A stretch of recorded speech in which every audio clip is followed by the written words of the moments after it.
Hitting remarks since the war in Gaza began last October, not just in rhetoric, but in what he was laying out. He said Hezbollah did not want to go to war, but he warned there was a possibility that that's what the current fighting could slide into. We have to remember the Lebanese state is extremely weak, and Hezbollah was created with the help of Iran, largely to fight Israel after the Israeli invasion of Lebanon in 1982. Nasrallah said his group is much better armed now, and as an example, he noted drone footage released this week with detailed images of potential targets in Haifa, Israel's major port city.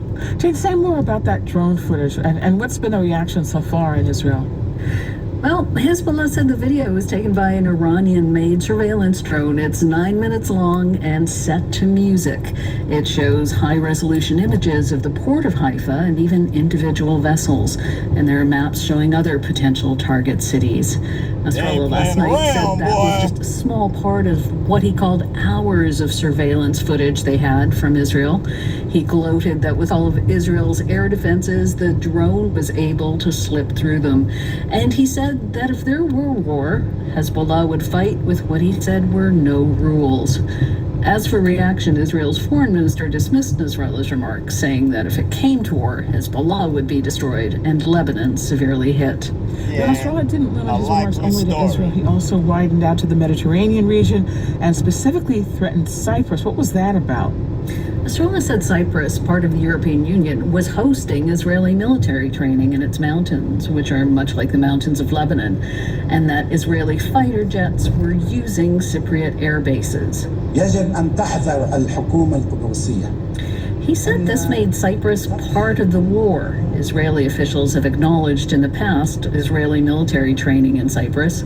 Cyprus, after the speech, said it was not involved in military operations and that it was playing a humanitarian role. But Nasrallah also made a wider point about the Mediterranean Sea. Here he is with interpretation from Iranian state TV. If they open a war in Lebanon, the situation in the Mediterranean Sea would become completely different. All of the coastline, all of the ships.